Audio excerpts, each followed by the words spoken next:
সংস্কৃতির পীঠস্থান। কি যাত্রা, কি নাটক, ব্যায়াম, জিমনাস্টিক, পুজো, খেলাধুলো সব কিছুই কিন্তু এখানে। হ্যালো, ঠিক আছে?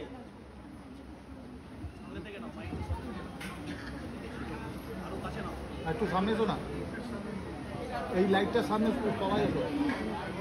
যাক, সবকিছুর পীঠস্থান কিন্তু আমাদের এই তাঁতিপাড়া। সেই ঐতিহ্যকে ধারাবাহিকভাবে আমাদের বর্তমান প্রজন্ম যেভাবে এগিয়ে আসছে, তারা এই ধারাবাহিকতা বজায় রেখেছে। এর জন্যে সংস্থার সকল সভ্যকে আমি সাধুবাদ জানাই। এইবার দু চারটে কথা বলবো, যেটা হচ্ছে আমি এই তাঁতিপাড়ায় 1960 সালে প্রথম নাটক করি, 1960 সাল।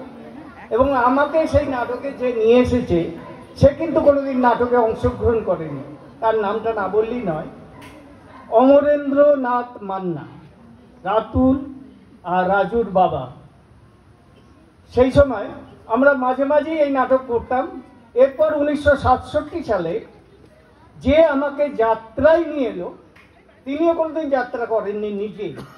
তিনি হচ্ছেন সূর্যকান্ত বন্দ্যোপাধ্যায়। যাত্রায় আমি যখন নাবি, আমার যে নায়িকা হয়েছিল, আমি নায়ক হয়েছিলাম, আমার যে নায়িকা হয়েছিল আমার থেকে 15 বছরের বড়।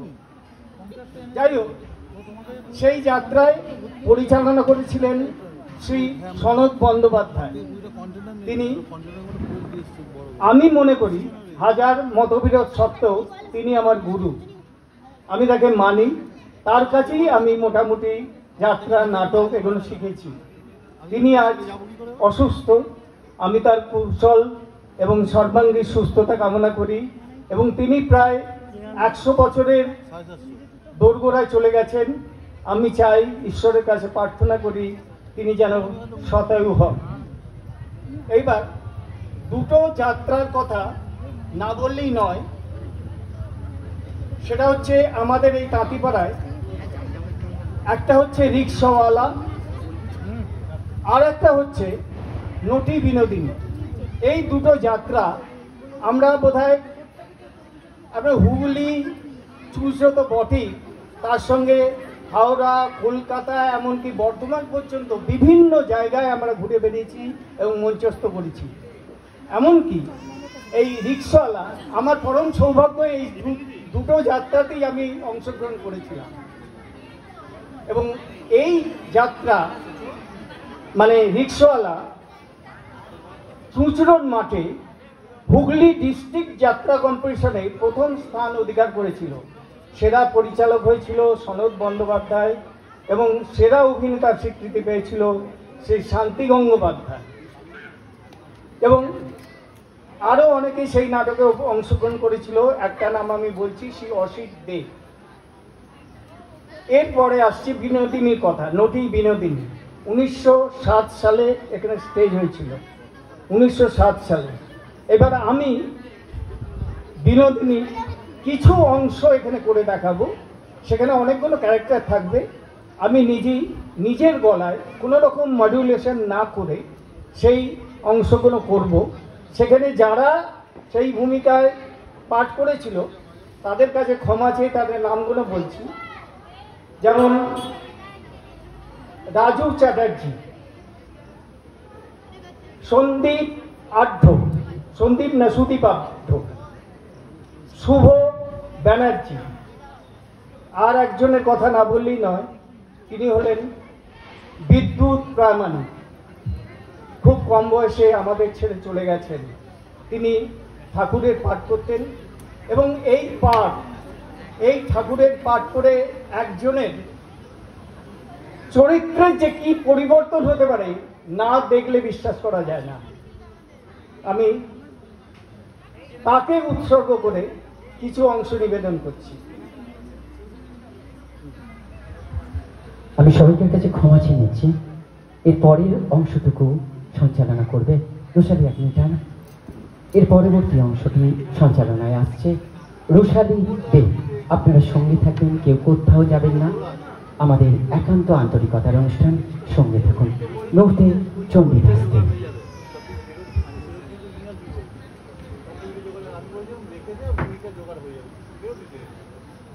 তাহলে কি বললাম? বিদ্যুৎ প্রামাণিককে উৎসর্গ করে আমি এই উপস্থাপনা করছি। মধু মাতাল নাট্যকার পরিচালক গিরিশচন্দ্র ঘোষ মদ্যপান করে চলল দক্ষিণেশ্বরের দিকে ঠাকুরকে শিক্ষা দিতে। কেননা ঠাকুর নাকি তাকে থিয়েটার ছাড়াবার মতলব করেছে। ঠাকুর তো অন্তর্যামী, তিনি খুব খুশি, যে কোনো কারণেই হোক গিরিশ আসছে দক্ষিণেশ্বরে, পায়চারি করছে আর বলছে, গিরিশ গিরিশ আয় না রে, ওরে আয় আয় না। এই হচ্ছে মহা জ্বালা, যে লোকটা তোমাকে কিনা পচে না, তার জন্য তুমি এমনি আকুলি বিকুলি করছো। একটু এগিয়ে দেখ না, গিরিশ এলো কিনা। পারবো না, লোকটা মাতাল, উল্টো পাল্টা কথা বলে। এখানে এসে যদি ভদ্রলোকেদের মাঝে খারাপ কথা বলে, ভালো কথা তো দু চারটে বলবে না। এই খারাপ কথাগুলোকে বাদ দিয়ে ভালো কথাগুলো গেরো দিয়ে রাখবি। তাছাড়া আমাদের মতো সাধু সন্ন্যাসী আবার ভদ্র কিনে আমাদের মানও নেই, জাতও নেই। আমরা হলাম ল্যাংটা মায়ের ল্যাংটা ছেলে। গান হলো, গানের সঙ্গে সঙ্গে ঠাকুরের ভাত সমাধি। এমন সময় ঢুকলো গেলে, বলবো এত কি, গিরিশ ঘোষ কাউকে পড়া করে না। ওসব বুজরুকি আমার কাছে চলবে না বাবা। কিসের জন্য আপনি আমাকে, একই ঠাকুরের সমাধি হয়েছে, সমাধি সমাধি না গোষ্ঠীর মাতা দেখাচ্ছি বলে ঠাকুরকে দিতে গেছে ঠালা। কিন্তু স্পর্শ করা মাত্রই গিরিশই ছিটকে মাটিতে। ঠাকুরের ধ্যান ভেঙে গেছে। কে গো, গিরিশ নাকি? তা মাটিতে পড়ে গেল গা, উঠে বসো না, বসো বসো। স্পর্শ করলো, কি আমার সর্বাঙ্গে বিদ্যুৎ প্রবাহ হচ্ছে কেন? কে কে তুমি আমাকে স্পর্শ করলে? বলো কে তুমি? তুমি কি যমুনার পারে কদম্বের শাখে বসি বাজাতে বাঁশরি? তুমি কি পিতৃসত্য পালিবারে চতুর্দশ বর্ষ ব্যাপী গিয়েছিলে বলে? যার হরিগুণ গানে শান্তিপুর ডুবু ডুবু নদে ভেসে যায়, স্পর্শ করে যে পরশমণি ধন্য হলো জগাই মাগাই, তুমি কি তারই? পায়ে হাত দিয়ে না বলছি, ঠাকুরের পাপ হবে, কিন্তু শাস্ত্র পুরাণ অন্য কথা বলে, তুমি আপন হইতে হও আপনার, যার কেহ নাই তুমি আছো তার। এসব কিন্তু আমি মিছে কথা। ঠিক বলেছিস না, ঠিক বলেছিস। আপন জনটি কাছে কাছে আছে গো, তাকে চিনে দেওয়া চাই। গুরু না হলে চিনাবে কে? গুরু গুরু কাকে বলে? ঘটক গো, ঘটক। ভক্তের সঙ্গে ভগবানের মিলন ঘটিয়ে দেয়। তোমার তো গুরু হয়ে গেছে, আমার গুরু হয়ে গেছে। আমি সারা গুরু চাইলাম না, আমার গুরু হয়ে গেল। তবে মনের মধ্যে এটাকে খুঁজেছিল, আমি খুঁজেছিলাম। কই, কখন, কোথায়? যখন গান লিখেছিল। গান? কি গান? কি গানটা জানো রাখালে? হ্যাঁ হ্যাঁ, মনে পড়েছে। জুলাই কে চাই, কোথায় জুলাই? হ্যাঁ হ্যাঁ, এ তো আমার গান, এখনো খাতার মধ্যে বন্দী হয়ে আছে। আপনি জানলেন কি করে? নিগনাহের মন্দকে নুকোনো যায় গো, বেশ লিখেছ। আচ্ছা, তুমি তো খুব ভালো একটা করো, করবে করবে, চটিয়ে থিয়েটার করবে, ওতে লোক শিখতে হয় গো। কি বলছেন আপনি? থিয়েটার করতে বলছেন আমাকে? জানেন, এই থিয়েটার করতে গিয়ে কত পাপ আমাদের করতে হয়। গায়ে হলুদ মেখে নদীতে ডুব দিলে কুমিরে ধরবি নি। তাছাড়া থিয়েটার তো তোর সাধন কি, পরম পুরুষকে উৎসর্গ করে দেয়। তাকে উৎসর্গ করবো? আমি তো ঠাকুর দেবতা কিছুই মানি না। আকাশের ঠাকুরকে নাই বা মানলি, মাটির ঠাকুরকে চেপে দাও। হ্যাঁ রে, তোর জেবের মধ্যে ওটা কি রে? মদের বোতল নাকি? শালা দেখছি শকুনির নজর। খানা খা, বের করে খা। খাবো না তো কি, আমি কাউকে ভয় পাই? খেয়েছে দেখি মদ, বাইরে বিয়ার ইচ্ছা, ভেতরে অমৃত। যাকে আমি আস্ত গিলে খেলাম সেই মানুষটা আমার সামনে দাঁড়িয়ে হাসছে। জয় গুরু, জয় গুরু, জয় মা, জয় মা, জয় মা। ঠাকুর নাচতে নাচতে চলে গেল। কি হলো? কত কথাই তো বলতে এলাম, কিছুই তো বলা হলো না। উল্টে কিনা আমাকে গুরু ভজিয়ে দিয়ে চলে গেল। না না, এবারটা বুঝলুক। এমনি করে নরেন দত্তর মাথাটা খেয়েছে, কিন্তু আমার মাথাটা হচ্ছে কেন? আমার পা দুটো চলছে কেন? ঘুরে বিশ্ব মস্তিষ্কে আমার পদতলে ধরিত্রী করছে টম্বল। কে তুমি আড়ালে বসে হাসিছ কৌতুকে? আমি অভাজন, আজীবন করিয়াছি পাপ। স্পর্শে মোর বাক হয়ে উড়ে যাবে সুরধরি জল। না না, মোর পাশে আসিও না হে মহামানব। যাও যাও, চলে যাও, চলে যাও, চলে যাও। ঠাকুরের শখ হচ্ছে থিয়েটার দেখবে। স্টারে চলছে গিরিশ ঘোষের চৈতন্য লীলা। ঠাকুর তো সেজে গুজে সঙ্গপঙ্গ নিয়ে ঘোড়ার গাড়িতে চড়ে থিয়েটার করতে হাজির। খবর পেয়ে গেটে এসে দাঁড়িয়েছে স্বয়ং গিরিশ ঘোষ। দাশু ঠাকুরের সঙ্গে যারে যারে এসছে সবাইকে সামনের সিটে ভালো করে বসিয়ে দাও।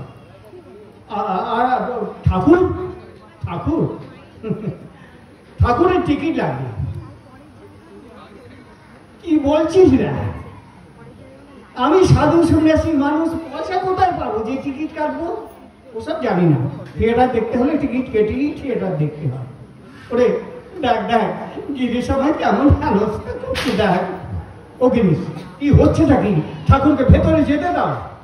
আজ কিন্তু কারো কথা শুনবো না। ঠাকুরকে ভেতরে যেতে হলে টিকিট কেটেই যেতে হবে। তবে আর কি করি? যাই, ফিরেই চাই। ওই দে, আমাকে গাড়িতে তুলে দিয়ে আসবি চলো। ওই দে, এই জন্যই বলেছিলাম যেখানে সেখানে যেওনি। কে শুনে কার কথা? নাচতে নাচতে চললো থিয়েটার দেখতে। তাই এসেই যখন পড়েছ, বিনি পয়সায় থিয়েটার দেখতে চাইছো, কোন দিবে চলো? বলি পয়সা কি আমি আনিনি ভেবেছ? আছে তোর কাছে আছে, তবে থিয়েটারখানা দেখতেই যায়। আর দেখে না, চলো ঘরের ছেলে ঘরে ফিরে যায়। এমন করছিস কেন? তোমার তো মান অপমান বলে কিছু নেই, আমাদের আছে। তোমাকে অপমান করলে আমাদের গায়ে লাগে, আমাদের। ছাই দে, ছাই দে, অমন মানের গোড়ায় ছাই দে। কি আজে বাজে কথা বলছো তুমি? আরে তোদের তো পয়সা নেবে নে বলেছে। যা আছে সব আমার জন্য দিয়ে দেয়। বার কর, বার কর, গে যেটা বার কর দেখি। দেখ দেখ কত আছে দেখ। এই 2 আনা, 2 আনা 4 আনা, আর এই 4 আনা 8 আনা। দেখ দেখ ভালো করে দেখ। এই 10 আনা, এই 11 আনা, হয়ে যাবে হয়ে যাবে। এই 14 আনা, এই হলো গিয়ে 15 আনা, এই 16 আনা, এই হলো থাক থাক থাক। দে দে দে 16 আনাই দে। ধর ধর গিরিশ ধর, তোকে আমি 16 আনাই দিলাম। তাই দাও ঠাকুর, তাই দাও। তুমি আমাকে 16 আনাই দাও।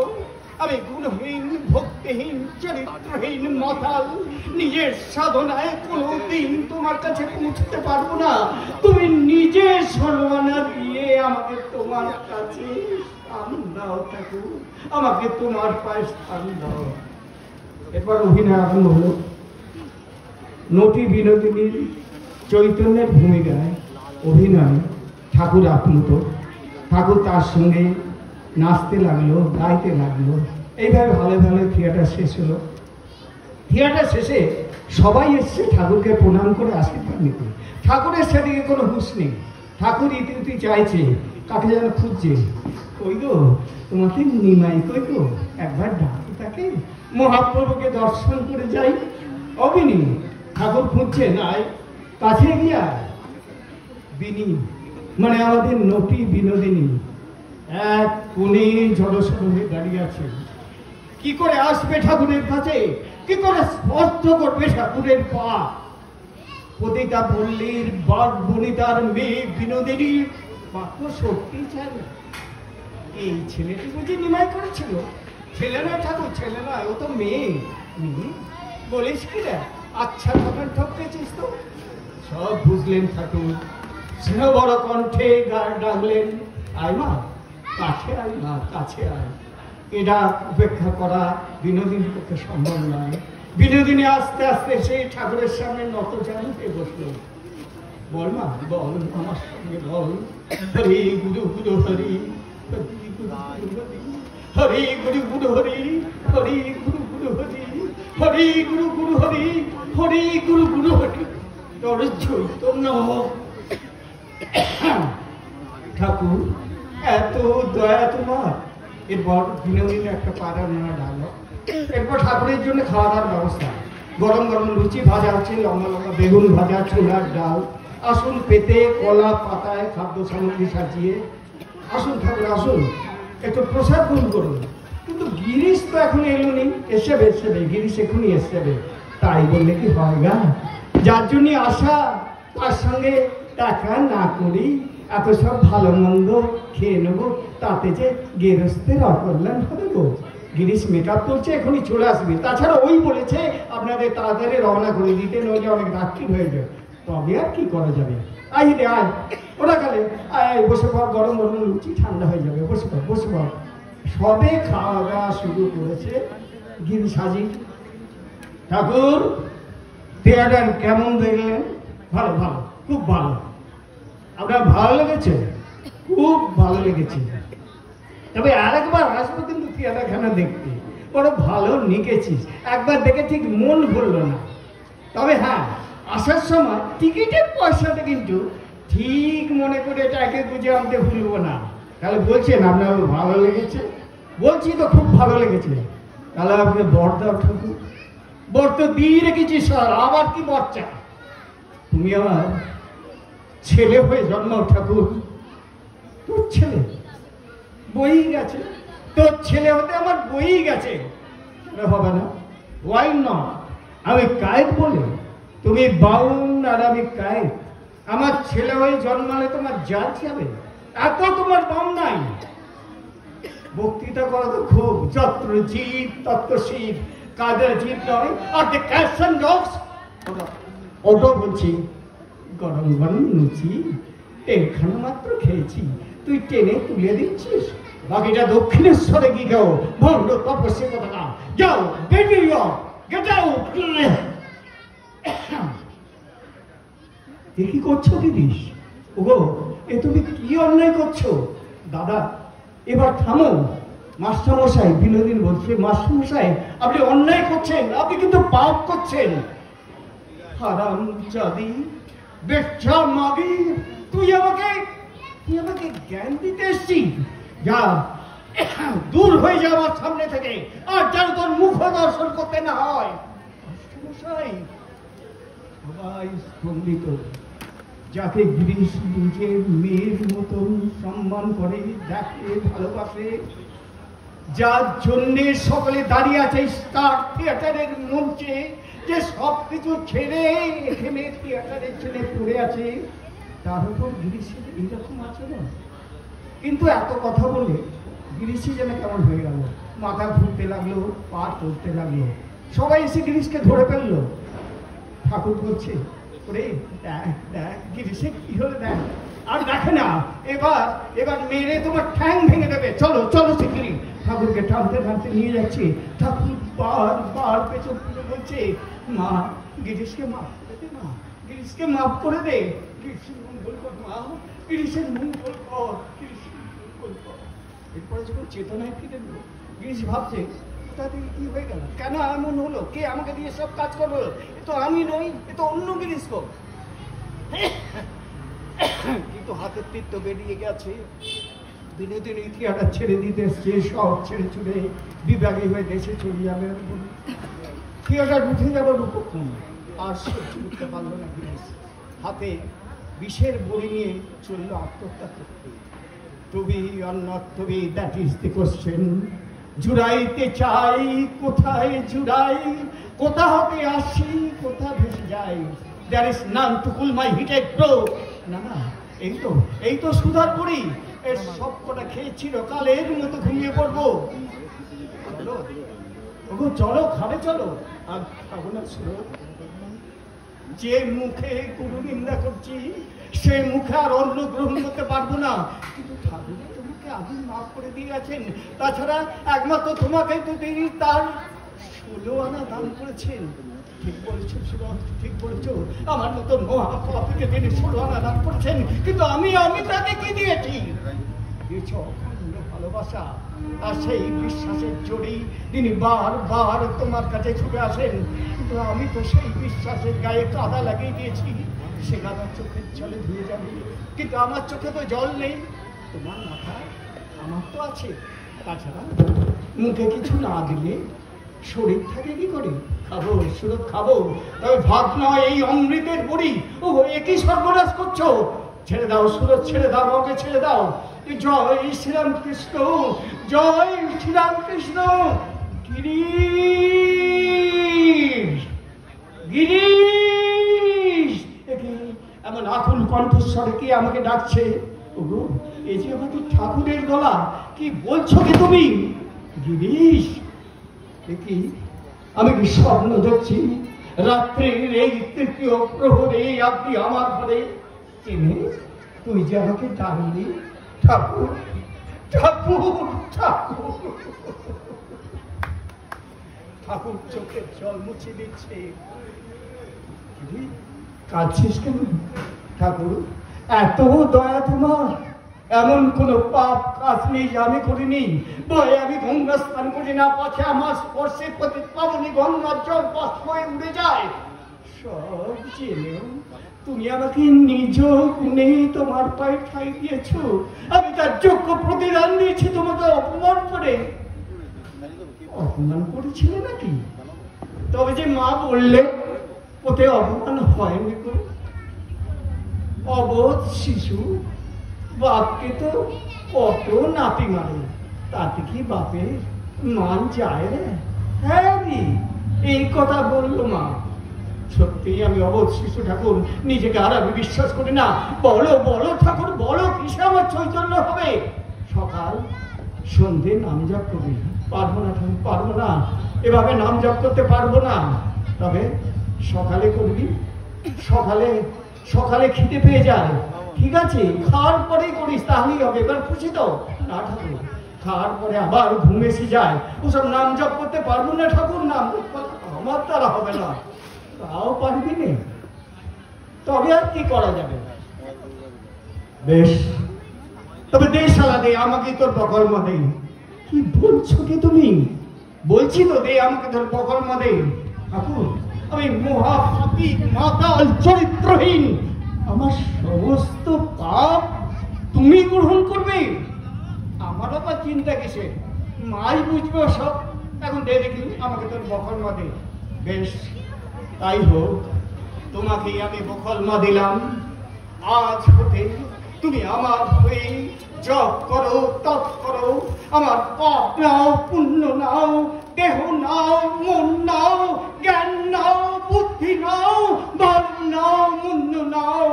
আমাকে শুধু তোমাকে দাও ঠাকুর, আমাকে শুধু তোমাকে দাও, আমাকে শুধু তোমাকে দাও। ঠাকুরের ধ্যান মধ্যে পেছনে দাঁড়িয়ে আছে বউ আর ভাই, হাত জোড় করি। গিরিশ পড়ে আছে পায়ের তলায়, বাইরে থেকে ভেসে আসছে ওম সর্বমঙ্গল মঙ্গলে শিবে সর্বার্থ সাধিকে শরণ্যে স্তম্ভকে গৌরী নারায়ণী নমস্তুতে, নারায়ণী নমস্তুতে, নারায়ণী নমস্তুতে।